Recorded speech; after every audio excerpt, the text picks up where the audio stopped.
Occasions that provide opportunities for leisure activities in traditional African communities. So tell me these occasions.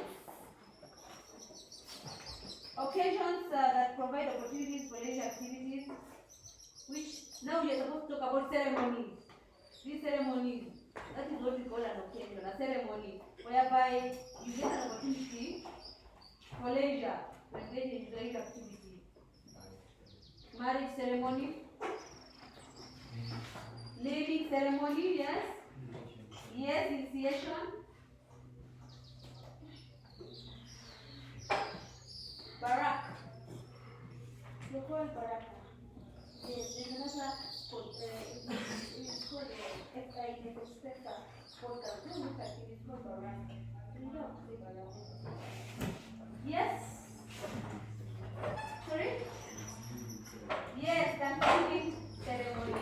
So those are ceremonies that you can use. I won't be handling that here. This is so cool. Yes, these are the occasions that provide opportunities for leisure activities, or where you can engage in leisure activities is during initiation ceremonies in the traditional African society, also marriage ceremonies, naming ceremonies, Thanksgiving ceremonies, you've talked about them.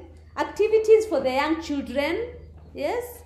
When activities for young children, like when they are doing what? They are playing. Or the activities for the elderly people, maybe when they are doing what? They are drinking,